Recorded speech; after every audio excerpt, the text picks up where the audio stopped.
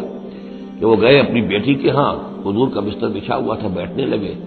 تو ام حبیبہ رضی اللہ تعالی عنہا نے فرمایا کہ ابا جان ذرا ٹھہریے۔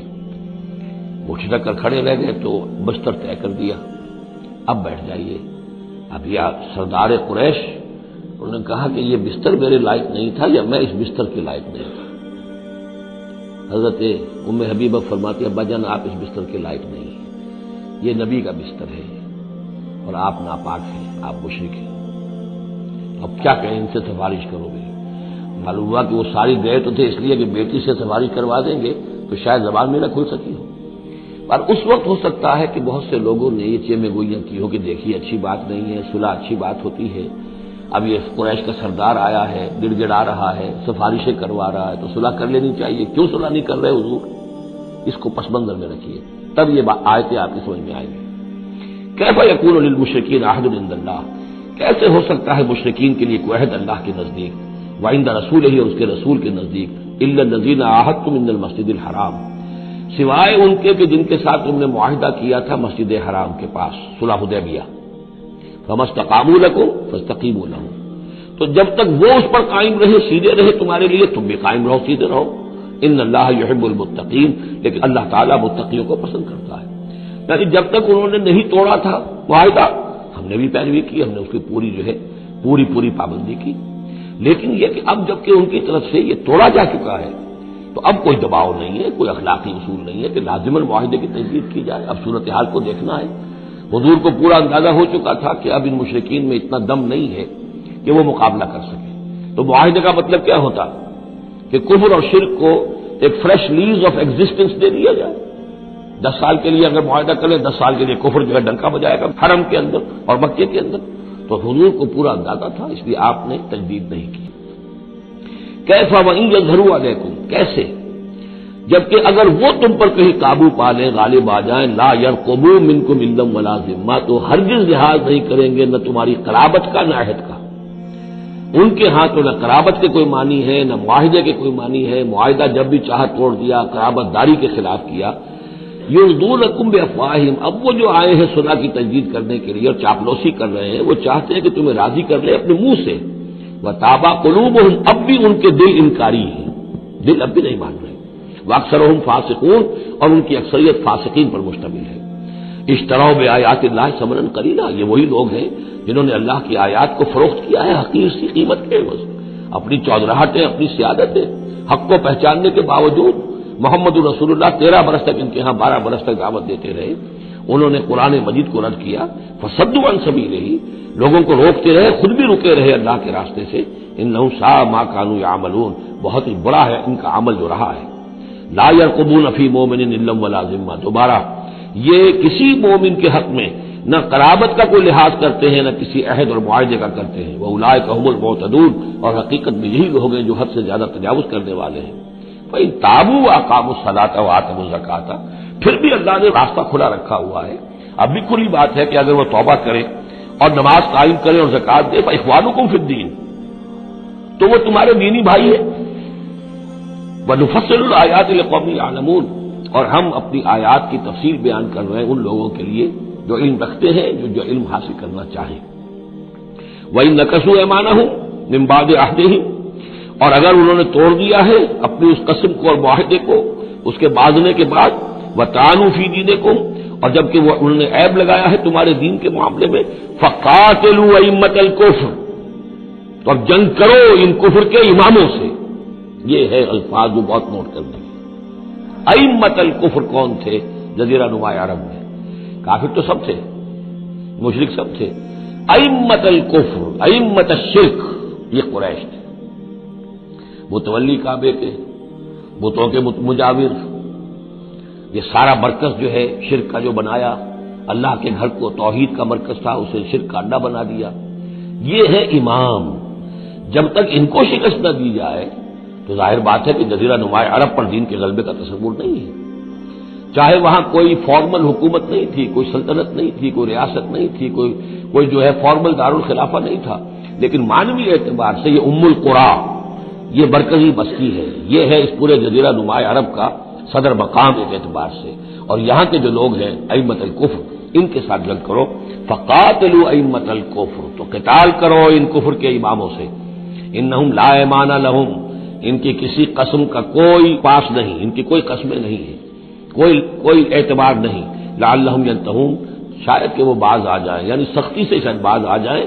اے مسلمانوں، نرمی کے ساتھ وہ باز آنے والے نہیں ہیں۔ الا تقاتلون قوما نکثوا ایمانہم، کیا ہو گیا تمہیں؟ تم جنگ نہیں کرنا چاہتے ایسی قوم سے جنہوں نے اپنے عہد کو توڑا؟ معاہدہ انہوں نے توڑا ہے، مسلمانوں نے تو نہیں توڑا، نہ مسلمانوں کے حلیف قبیلے نے توڑا، انہوں نے وعدہ جو کیا تھا اس کو توڑا ہے۔ تو کیا ہو گیا تمہیں؟ شرافت کی وجہ سے یا بزدلی کی وجہ سے یا منافقت کی وجہ سے یا اور کسی سبب سے تم ان سے جنگ نہیں کرنا چاہتے؟ الا تقاتلون، کیا تم قتال نہیں کرنا چاہتے قومن، اس قوم سے نکثوا ایمانہم، جنہوں نے اپنی قسمیں توڑی، وہموا باخراج الرسول، یہی تو ہے کہ جنہوں نے رسول کو مکے سے نکلنے پر مجبور کیا، وہم بدؤکم اول مرہ، اور انہوں نے ہی آغاز کیا تھا۔ ظاہر بات ہے کہ کتنا مسلمانوں کو ستایا تھا مکے میں، مسلمانوں میں سے بعضوں کو شہید کیا تھا مکے میں، کتنوں کو تکلیفیں دی تھی، ٹارچر کیا تھا، پرسیکیوٹ کیا تھا، انہوں نے کیا پہلی مرتبہ۔ اتخشونہم، اب دیکھیے یہ ہے وہ سرچنگ کوسچن، اے مسلمانوں کیا ان سے ڈر رہے ہو؟ یہ کوئی بزدلی ہے جو تم پر طاری ہو گئی ہے؟ قریش کے خلاف اقدام سے گھبرا رہے ہو؟ اتخشونہم فاللہ احق ان تخشوہ ان کنتم مؤمنین، تو اگر تم مومن ہو تو اللہ زیادہ حقدار ہے کہ تم اس سے ڈرو۔ اب یہ اس کا حکم ہے، تمہیں اقدام آخری کرنا ہے۔ قاتلوہم، کرو جنگ ان سے، یعذبہم اللہ بایدیکم، اللہ تعالی عذاب دے گا انہیں تمہارے ہاتھوں، ویخزہم، اور ان کو رسوا کرے گا، وینصرکم علیہم، اور تمہاری مدد کرے گا ان کے خلاف، ویشف صدور قوم مومنین، اور اہل ایمان کے سینوں کی جلن کو دور کر دے گا، ٹھنڈک عطا فرمائے گا۔ یعنی اب بھی مکے میں ایسے لوگ تھے کہ جن پر ٹارچر ہو رہا تھا، وہ جو ضعیف تھے، جو نہیں کر سکتے تھے، سفر نہیں کر سکتے تھے، یا خواتین تھیں تو ان کے اوپر جو بھی ظلم ہو رہے تھے، تو جب ان لوگوں کی اب درگت بنے گی تو ان کے بھی دلوں کو کچھ ٹھنڈک ملے گی، اور ان کو بھی کچھ نہ کچھ ان کے احساسات جو ہیں اس کے اندر کچھ سکون ہوگا۔ وَيُذْهِبْ غَيْظَ قُلُوبِهِمْ، ان کے دلوں میں جو غصہ بھرا ہوا، غم بھرا ہوا، اللہ تعالیٰ اسے نکالے گا۔ وَيَتُوبُ اللَّهُ عَلَىٰ مَن يَشَاءُ، اور اللہ تعالیٰ توبہ نصیب کر دے گا جس کو چاہے گا توبہ کی توفیق دے دے گا۔ وَاللَّهُ عَلِيمٌ حَكِيمٌ، اور اللہ تعالیٰ علیم اور حکیم ہے۔ اب تیسری مرتبہ وہ آیت آ گئی ہے قرآن میں، ام حسبتم ان تترکوا،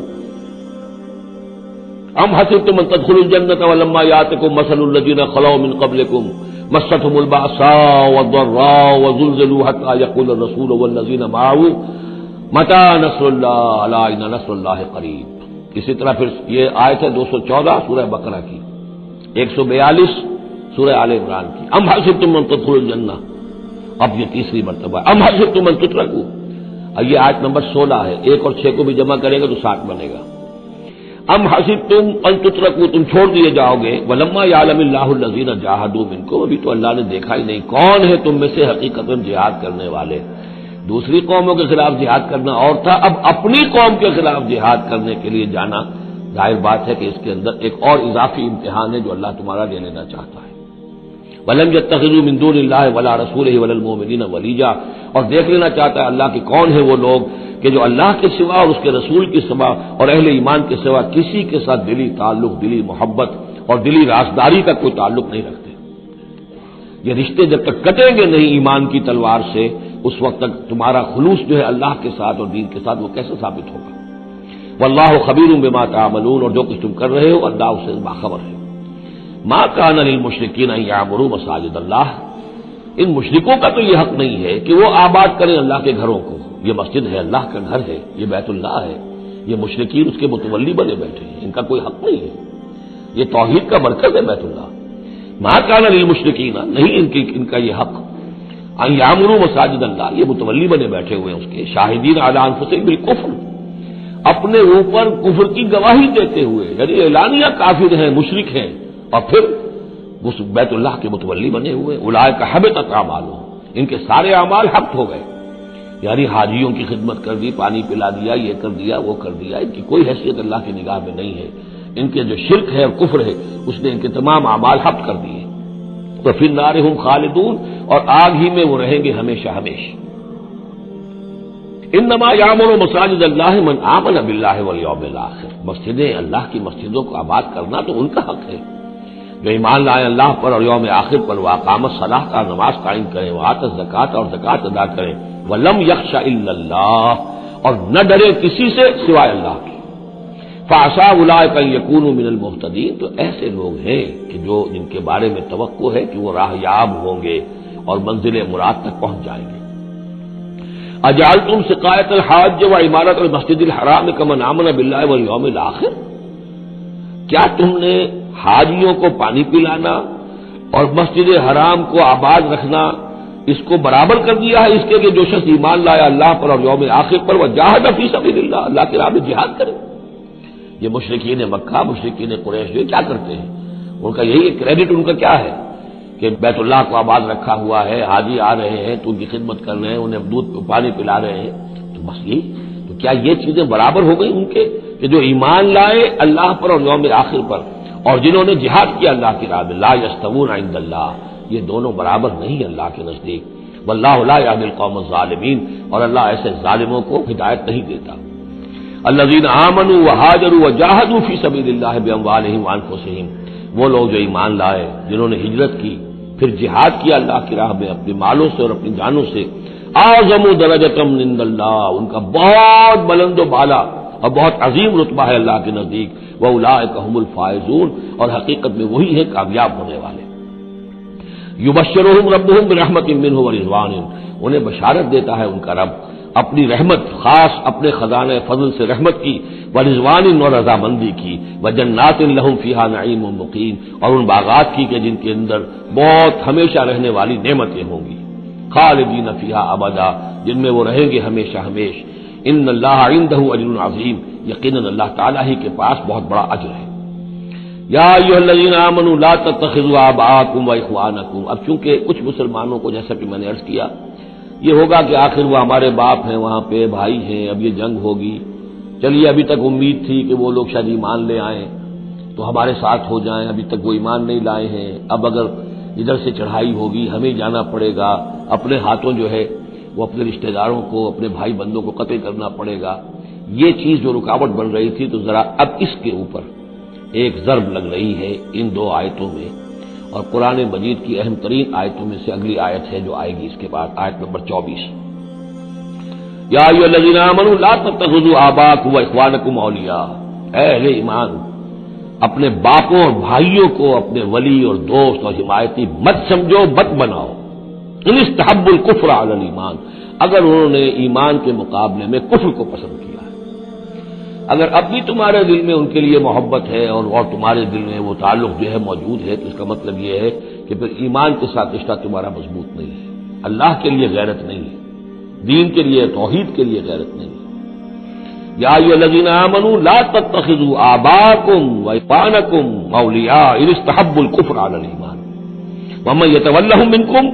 تو جو کوئی بھی ان کے ساتھ وہ ولایت کا تعلق رکھے گا، دوستی اور جو پشت پناہی کا، فَأُولَٰئِكَ هُمُ الظَّالِمُونَ، تو خود وہ بھی پھر ظالموں میں شریک ہو جائیں گے۔ اب وہ آیت آ رہی ہے، خاصی طویل آیت ہے اور یہ بہت ہی اہم آیت ہے۔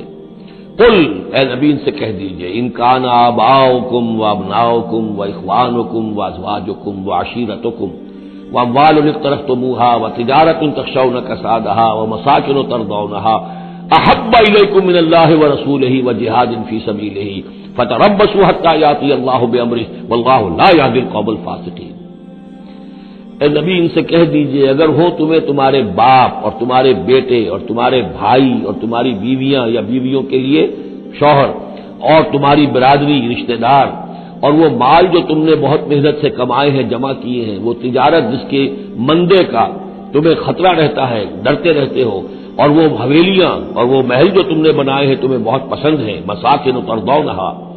اگر یہ 8 چیزیں محبوب تر ہیں، احب الیکم، ان 8 کی محبت زیادہ ہے تمہارے دلوں میں، من اللہ و رسولہ و جہاد فی سبیلہ، اللہ کی محبت، رسول کی محبت، اللہ کی راہ میں جہاد کی محبت، اگر یہ 3 محبتیں کم ہیں وہ زیادہ ہیں، فتربصوا، تو جاؤ انتظار کرو، دفع ہو جاؤ، فتربصوا، جاؤ انتظار کرو، حتی یاتی اللہ بامرہ، یہاں تک کہ اللہ اپنا فیصلہ سنا دے، واللہ لا یہدی القوم الفاسقین، اللہ ایسے فاسقوں کو راہیاب نہیں کرتا۔ بہت سخت آیت ہے، بہت اہم آیت ہے، بڑی کیٹیگوریکل ہے۔ ہر شخص اپنے باطن میں ایک ترازو نصب کرے، اپنے باطن میں، کسی اور کو نہ ناپیے تولیے، یہ اپنے آپ کو تولیے۔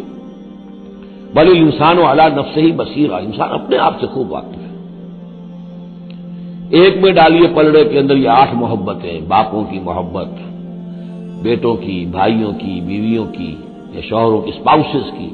یا اس کے بعد رشتہ داروں کی، اور 3 شکلیں ہیں مال کی، وہ مال جو جمع کیا ہے، اور وہ تجارت جو بڑی محنت سے جمائی ہے، اس کا مندے کا اندیشہ رہتا ہے، اور وہ گھر بنائے ہیں، محل بنائے ہیں، کوٹھیاں بنائی ہیں، ولاز بنائے ہیں، بڑے ان کو سجایا ہے، ڈیکوریٹ کیا ہے۔ اگر ان 8 چیزوں کی محبت تمہارے دل میں زیادہ ہے، اللہ کی محبت، اس کے رسول کی محبت، اللہ کی راہ میں جہاد کی محبت سے، یہاں یہ تیسری چیز ہے کانکریٹ۔ پہلی 2 تو آپ کہہ سکتے ہیں میرے دل میں بڑی محبت ہے، آپ کو کیا پتا، ٹھیک ہے بھائی، ہو سکتا ہے ٹنوں محبت ہو اللہ کی آپ کے دل میں، اور رسول کا بھی عشق ہو سکتا ہے کہ ٹنوں ہو آپ کے دل میں، لیکن تیسری محبت تو نظر آ جائے گی، اللہ کی راہ میں جہاد کی محبت کتنی ہے۔ اگر یہ 3 محبتیں ہلکی ہیں، وہ پڑنا بھاری ہے، فتربصوا حتی یاتی اللہ بامرہ، تو جاؤ انتظار کرو یہاں تک کہ اللہ اپنا فیصلہ سنا دے، اور اللہ ایسے فاسقوں کو، ایسے ناہنجاروں کو، ایسے سرکشوں کو اللہ تعالی ہدایت نہیں دیتا۔ یہ سیلف اسسمنٹ سکیم ہے، ہر شخص خود اپنا جائزہ لے، کہاں کھڑا ہے، اس کی allocation of time, allocation of energies, اپنی صلاحیتیں کہاں لگا رہا ہے، کہاں کھپا رہا ہے، کس کام میں لگا رہا ہے۔ اسی کو پھر علامہ اقبال نے ایک شعر میں جمع کر دیا ہے، یہ مال و دولت دنیا، یہ رشتہ و پیوند، بتان وہم و گما، لا الہ الا اللہ۔ مال و دولت دنیا کی 3 شکلیں، دولت جیسے بھی ہو، ایسٹس ہو، بینک بیلنس ہو، سٹاکس ہو، جو بھی ہو، یہ مال و دولت دنیا۔ نمبر 2 جائیداد ہے، نمبر 3 بزنس ہے یا کیریئر ہے، پروفیشن ہے، اور رشتہ و پیوند جو سب سے قریبی ہو سکتے ہیں، باپ، بیٹا، بھائی اور اسپاؤس، اور جو بھی اور رشتہ دار ہیں۔ یہ مال و دولت دنیا، یہ رشتہ و پیوند، بتان وہم و گما، یہ صرف بت ہیں، ہمارے اپنے وہم کے، توہم کے، ان کی کوئی حقیقت نہیں۔ بتان وہم و گما، لا الہ الا اللہ۔ اگر لا الہ الا اللہ کی شمشیر سے ان بتوں کو آپ توڑ نہیں دیں گے، اور جب تک ٹھیک ہے، حق ہے ان کا، بیوی کا حق ہے، اولاد کا حق ہے، ان لنفسک علیہ کا حق، لیکن وہ تابع رہے، ان 3 چیزوں کے تابع رہے، تب تک ٹھیک ہے۔ اور اگر ان 3 چیزوں سے وہ اوپر چلا گیا، کوئی بھی ایک بھی،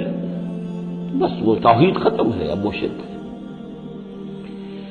لقد نصرکم اللہ فی مواطن کثیرۃ ویوم حنین، اور اے مسلمانوں تمہاری اللہ نے مدد کی بہت سے مواقع پر،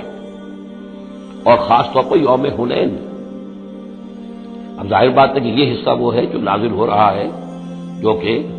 جب ہم کون سے رکوع میں پہنچ گئے، 4تھے رکوع میں پہنچ گئے، تو 4تھا اور 5واں پھر وہ ہے جو ذی قعدہ سن 9 میں نازل ہو رہا ہے۔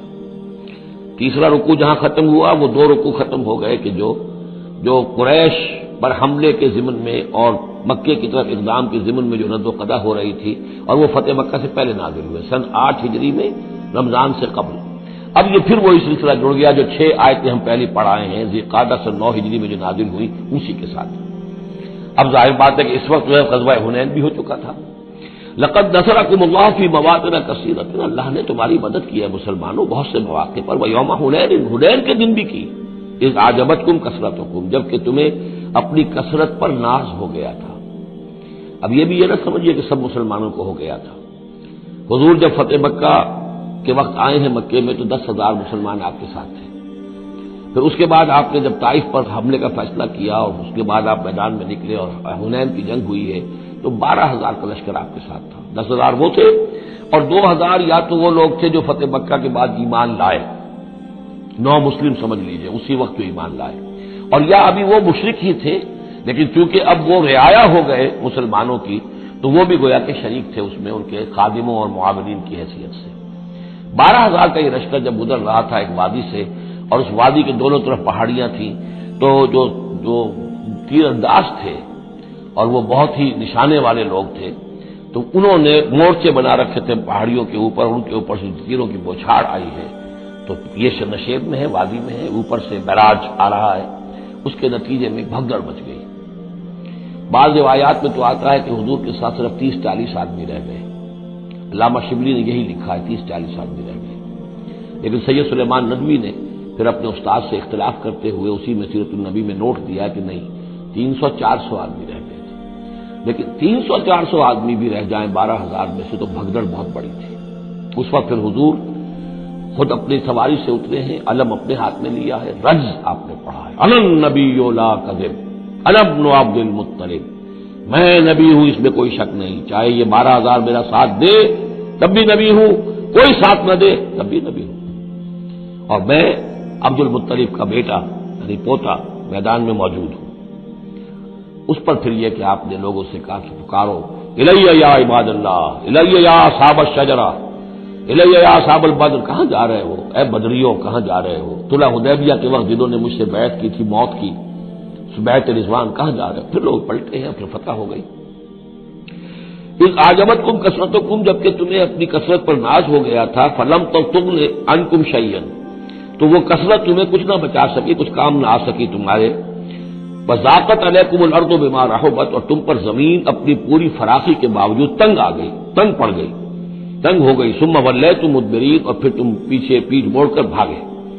ثم انزل اللہ سکینتہ علی رسولہ، پھر اللہ نے نازل فرمایا اپنی طرف سے سکون اور تسکین اپنے رسول پر، وعلی المومنین، اور اہل ایمان پر، وانزل جنودا لم تروها، اور اس وقت بھی اللہ نے ایسے لشکر بھی اتارے جنہیں تم نے نہیں دیکھا، وعذب الذین کفروا، اور عذاب دیا کافروں کو، وذالک جزاء الکافرین، اور یقیناً یہ کافروں کا بدلہ یہی ہے۔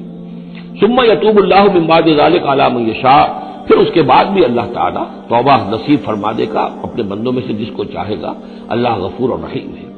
یا ایھا الذین آمنوا انما المشرکون نجس فلا یقربوا المسجد الحرام بعد عامهم ھذا، اہل ایمان یہ مشرک ناپاک ہیں، پلید ہیں، تو اب یہ اس سال کے بعد مسجد حرام کے قریب نہ پھٹکنے پائیں۔ سن 9 کا حج جو ہے کھلا تھا مشرکین کے لیے بھی اور اہل ایمان بھی گئے، حضرت ابوبکر کی زیر امارت قافلہ حج مدینے سے گیا، حضور نہیں گئے،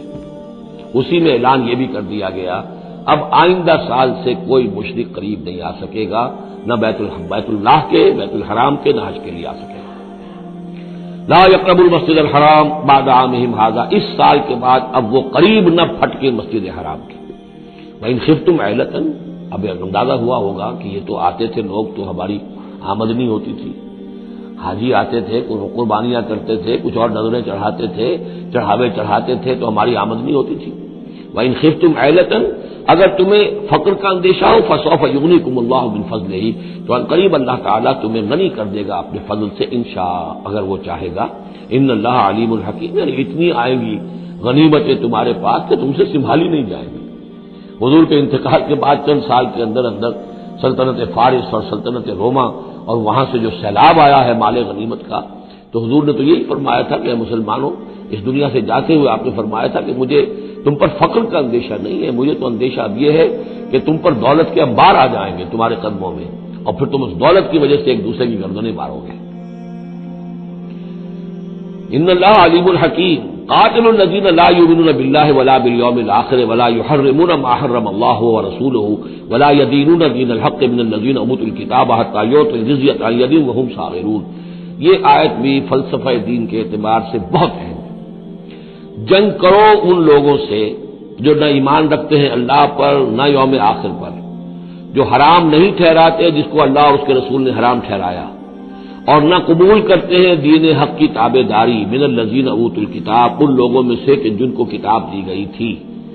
حتی یعطوا الجزیۃ عن ید وہم صاغرون، یہاں تک کہ وہ اپنے ہاتھ سے جزیہ پیش کریں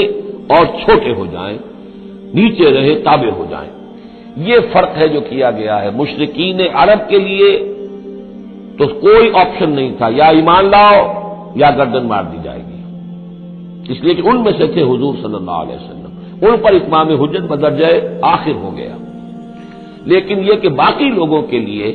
نصارہ اور یہود کے لیے بھی، اور اسی کتاب بقیہ پوری نوع انسانی ہے، تمام انسان، پھر فارس کے لوگ تھے یا ہندوستان کے لوگ تھے یا اور تھے، ان سب کے لیے قانون یہی رہا ہے۔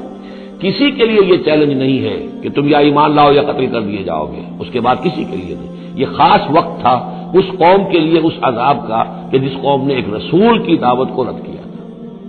اب اس کے بعد کوئی رسول ہے بھی نہیں، موجود نہیں ہے، بنفس نفیس تو موجود نہیں ہے، معنوی طور پر ہے، وہ واقعتاً جو ہے مادی طور پر تو نہیں ہے۔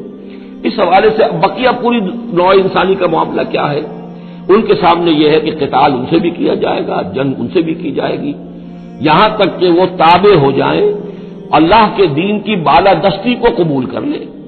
لیکن اس کے نیچے وہ یہودی رہیں، وہ مجوسی رہیں، وہ ہندو رہیں، وہ سکھ رہیں، وہ پارسی رہیں، وہ جو بھی چاہے رہیں، انڈیویجول کو کسی کو اسلام لانے پہ مجبور نہیں کیا جائے گا، اور یہ نہیں ہوگا کہ گردن اڑا دی جائے گی یا اسلام لاؤ۔ وہ معاملہ تھا مشرکین عرب کے لیے۔ یہ جو زمین و آسمان کا فرق، اس کو اچھی طرح سمجھ لیجیے۔ یہی وجہ ہے کہ پھر جب دور صحابہ میں اور دور خلافت راشدہ میں فوجیں نکلی ہیں صحابہ کی، تو 3 آپشنز دیتے تھے وہ، ایمان لے آؤ تم ہمارے برابر کے ہو جاؤ گے، تمہارے حقوق ہمارے حقوق برابر، ہم یہ بھی نہیں کہیں گے ہم سینئر ہیں تم جونیئر ہو، تمہارے حق کم ہو، برابر، بالکل برابر۔ اگر ایمان نہیں لاتے تابع داری اختیار کرو، جزیہ دو، اور اسلامی ریاست کی بالادستی قبول کرو، پھر تم یہودی رہو، مجوسی رہو، عیسائی رہو، نصرانی رہو، جو چاہو رہو، ہندو رہو، بدھ مت کے رہو، جو چاہو رہو۔ اگر یہ بھی نہیں گوارا، گویا کہ تم باطل کے نظام کو قائم رکھنا چاہتے ہو، تو پھر تیسرا آلٹرنیٹو تلوار آئے گی ہمارے تمہارے درمیان فیصلہ کرے گی، آ جاؤ میدان جنگ میں۔ 3 آپشنز ان کے لیے، مشرکین عرب کے لیے بھی 3 آپشن بن گئے تھے 2 ہی، یا ایمان لاؤ یا قتل کر دیے جاؤ گے۔ تیسرا آپشن یہ تھا کہ جزیرہ نما عرب چھوڑ کر جہاں چاہو بھاگ جاؤ، یہاں نہیں رہ سکتے، لیکن یہ اس میں امپلائڈ تھا نہیں، کلیئر نہیں تھا، اسپیلٹ آؤٹ نہیں تھا، لیکن ان کے لیے یہ دوسرا آپشن تھا، قاتل الذین لا یؤمنون باللہ، قتال کرو ان سے جو ایمان نہیں رکھتے اللہ پر، نہ یوم آخر پر، ولا یحرمون ما حرم اللہ ورسولہ، نہ حرام ٹھہراتے ہیں اور سمجھتے ہیں ان چیزوں کو جو اللہ اور اس کے رسول نے حرام کی ہیں، ولا یدینون دین الحق، اور نہ دین حق کو قبول کرنے کے لیے اور اس کی تابعداری کرنے کے لیے تیار ہیں، من الذین اوتوا الکتاب، اہل کتاب میں سے، ان سے بھی جنگ کرو حتی یؤتی الجزیۃ عن ید، یہاں تک کہ وہ دیں جزیہ ہاتھ سے، وہم صاغرون، اور چھوٹے ہو کر رہے، اسلام کی بالادستی قبول کریں۔ وقالت الیہود عزیر ابن اللہ، اور یہودیوں نے یہ اعتقاد گھڑ لیا تھا کہ عزیر اللہ کے بیٹے ہیں۔ وقالت النصارى المسیح ابن اللہ، اور نصارہ نے یہ عقیدہ گھڑ لیا کہ مسیح اللہ کے بیٹے ہیں۔ ذالک قولہم بافواہہم، یہ ان کے منہ سے باتیں ہیں جو نکلی ہیں، ان کی کوئی حقیقت نہیں ہے۔ یضاہرون قول الذین کفروا من قبل، یہ ریس کر رہے ہیں، نقل کر رہے ہیں ان لوگوں کی باتوں کی کہ جو ان سے پہلے جنہوں نے کفر کیا تھا۔ یہ میں اشارہ کر چکا تھا کہ متھرائزم یہ ایک مذہب تھا پرانا، اور خاص طور پر مصر اس کا بہت بڑا مرکز تھا۔ تو جب یہ سینٹ پال نے جب تبلیغ شروع کی ہے عیسائیت کی، اور وہ وہاں سے پھر بات جو ہے آگے بڑھی ہے، اور جینٹائلز کے اندر بھی تبلیغ اس نے شروع کی، تو اس نے پھر اپنے مذہب میں ایسے اعتقادات شامل کر لیے کہ یہ جو دوسرے مذہب کے لوگ ہیں وہ آسانی سے ہمارے اس مذہب میں عیسائیت میں آ جائیں۔ تو جو تثلیث مصر میں پہلے سے موجود تھی، اسی تثلیث کے نام بدل دیے۔ مصر میں تثلیث تھی God the father, Horus the son of God, and Isis the God mother. تو اللہ خدا اور ایک خدا کی ماں، وہ جو آئسس دیوی یعنی، اور خدا کا بیٹا، تو اللہ اور عیسیٰ اور مریم، یہ پہلی تثلیث تھی ابتدائی کی جو بنی ہے، God the father, Horus the son of God, and Isis the God mother. تو انہوں نے ان کی نقالی کی ہے، اس نقالی میں انہوں نے یہ تثلیث ایجاد کر دی ہے۔ قاتلہم اللہ انا یؤفکون، اللہ تعالیٰ انہیں قتل کرے، ہلاک کرے، یہ کہاں سے بچلائے گئے ہیں۔ اتخذوا احبارهم ورهبانهم اربابا من دون اللہ، دوسری جو سب سے بڑی گمراہی ہوئی عیسائیوں میں وہ یہ ہے کہ انہوں نے اپنے احبار اور رہبان کو بھی رب بنا لیا اللہ کے سوا۔ اب یہ جو ہے اس پر اعتراض کیا تھا، اعتراض نہیں سوال کیا تھا حضرت عدی ابن حاتم نے، جو مشہور ہیں حاتم طائی، بہت بڑے جو سخی تھے، وہ تو خیر فوت ہو چکے تھے حضور کی بعثت سے قبل، اور وہ عیسائی تھے، ان کے بیٹے تھے یہ عدی ابن حاتم، یہ ایمان لے آئے۔ لیکن ایک روز انہوں نے حضور سے پھر یہ کہا کہ حضور یہ بات کچھ سمجھ میں نہیں آئی، قرآن کہتا ہے کہ ہم نے بحیثیت عیسائی اپنے احبار اور رہبان کو اپنا خدا بنا لیا، ارباب بنا لیا، تو ایسی بات تو نہیں ہے۔ تو اس کا مفہوم کیا ہے؟ تو آپ نے فرمایا کیا یہ صحیح نہیں ہے کہ جس شے کو وہ حلال کہہ دے تم حلال مان لیتے ہو، جس شے کو وہ حرام کہہ دے تم حرام مان لیتے ہو؟ کہ جی یہ تو ہے، تو یہی تو خدا بنا مان لینا ہے۔ یعنی قانون سازی کا حق اللہ کو حاصل ہے، یہاں پوپ صاحب کو پورا اختیار ہے، جو چاہے فیصلہ کر دے۔ تو 2000 سال تک تو حضرت مسیح کو صلیب دینے کا الزام یہودیوں پر رہا، اب آ کر اچانک انہوں نے ایک ڈیکری، ایک فرمان کے ذریعے سے بری کر دیا، تاریخ کو بدل دیں، حرام کو حلال کر دیں، حلال کو حرام کر دیں۔ یہی ہمارے ہاں بھی ایک پوپ ہوتے ہیں، یہ جو ہمارے اسماعیلی ہیں، ان کا جو امام حاضر ہے وہ معصوم ہے، اور وہ جس چیز کو چاہے حلال کر دے، جس چیز کو چاہے حرام کر دے۔ انہوں نے بھی شریعت ثابت کی ہوئی ہے، اسماعیلیوں پر شریعت نہیں ہے۔ ایک اسماعیلی وہ ہے جو ہنزا وغیرہ میں رہتے ہیں، ان کے ہاں شریعت ہے، یہ پرانے اسماعیلی ہیں جو باہر سے آ کر یہاں پر آباد ہوئے تھے۔ ایک یہ گجرات کے علاقے میں آ کر جب اسماعیلیوں نے اپنی تبلیغ کی ہے تو انہوں نے وہی کیا جو سینٹ پال نے کیا تھا، شریعت ثابت کر دی۔ اور جو ہندوؤں کا عقیدہ تھا اس کے اندر 9 اوتار تھے، 9 اوتار آ چکے ہیں دنیا میں اللہ کے، ان کا کہ حضرت علی 10ویں اوتار ہیں، 10م اوتار، وہ 10م اوتار ان کے عقیدے میں شامل ہو گیا، اور جو ان کا امام حاضر ہے اسے پورا اختیار حاصل ہے، شریعت کی جس چیز کو چاہے منسوخ کر دے، جو چیز چاہے حرام قرار دے دے، جو چیز چاہے حلال قرار دے دے۔ یہ ہے دین۔ تو اتخذوا احبارهم ورهبانهم، تو یہ تو گویا کہ خدائی بنا لیا، یہ اختیار تو خدائی ہے۔ اربابا من دون اللہ، انہوں نے اللہ کے سوا ان کو بھی رب بنا لیا ہے۔ والمسیح ابن مریم، اور مسیح ابن مریم کو تو پوچھتے ہیں۔ وما امروا الا ليعبدوا الها واحدا، انہیں نہیں حکم دیا گیا تھا مگر اس بات کا کہ وہ پوجے صرف ایک الہ کو، لا الہ الا ہوا، نہیں ہے کوئی معبود اس کے سوا، سبحانہ عما یشرکون، وہ پاک ہے اس سے کہ جو شرک یہ کر رہے ہیں۔ یریدون ان یطفئوا نور اللہ بافواہہم، یہ چاہتے ہیں کہ اللہ کے نور کو بجھا دیں اپنے منہ کی پھونکوں سے۔ وَيَأْبَى اللَّهُ إِلَّا أَن يُتِمَّ نُورَهُ وَلَوْ كَرِهَ الْكَافِرُونَ، اور اللہ کو ہرگز منظور نہیں ہے مگر یہ کہ وہ اپنے نور کا اتمام فرما کر رہے، چاہے یہ کافروں کو کتنا ہی ناگوار ہو۔ هُوَ الَّذِي أَرْسَلَ رَسُولَهُ بِالْهُدَىٰ وَدِينِ الْحَقِّ لِيُظْهِرَهُ عَلَى الدِّينِ كُلِّهِ، وہی تو ہے جس نے بھیجا ہے اپنے رسول کو صلی اللہ علیہ وسلم الہدا اور دین حق دے کر، تاکہ غالب کرے اسے کل کے کل دین پر، کل نظام زندگی پر، وَلَوْ كَرِهَ الْمُشْرِكُونَ، خواہ یہ مشرکوں کو کتنا ہی ناگوار ہو۔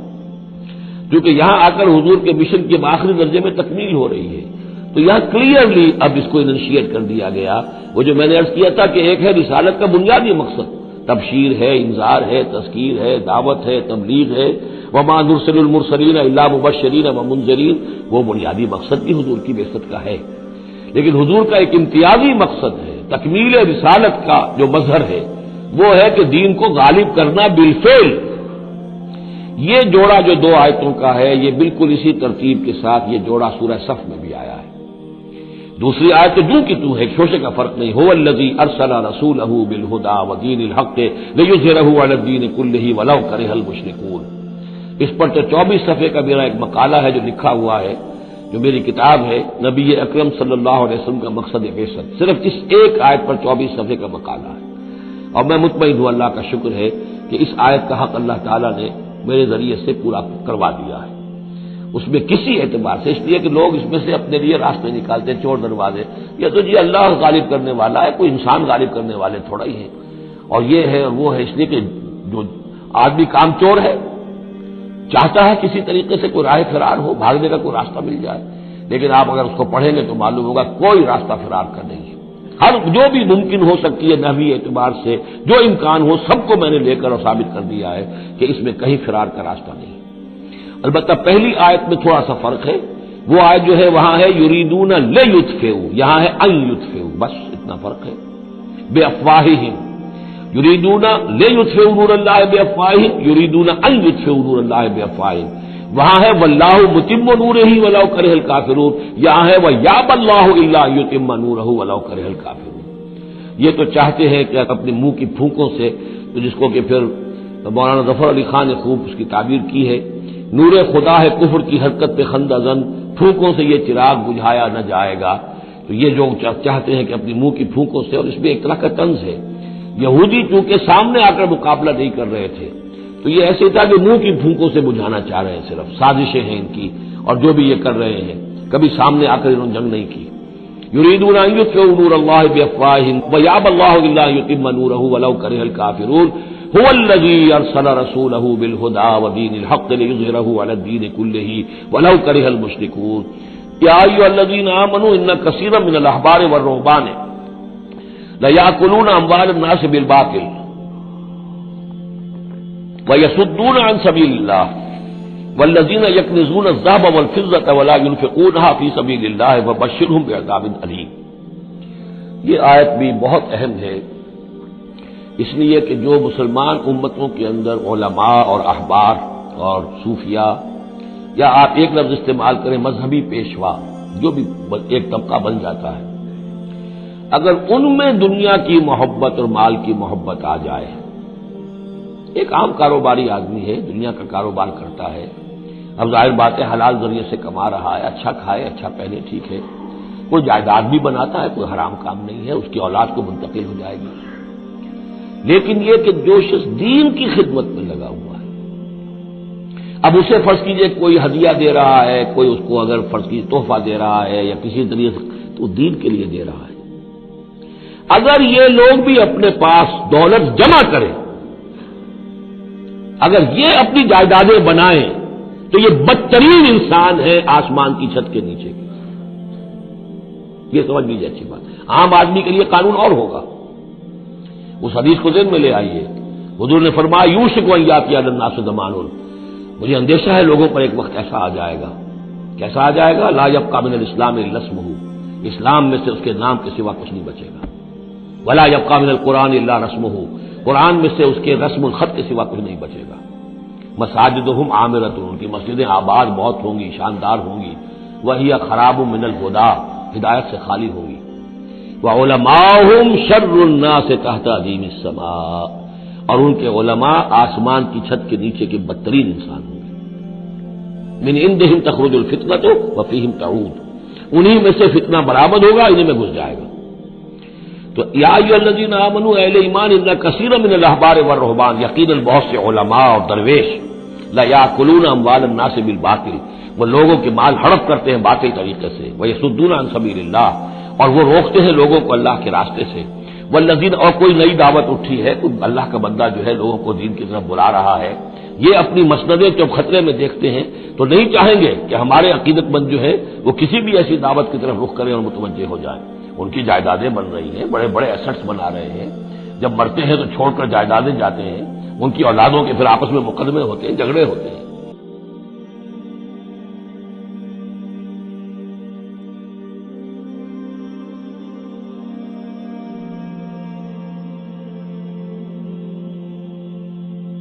حي على الفلاح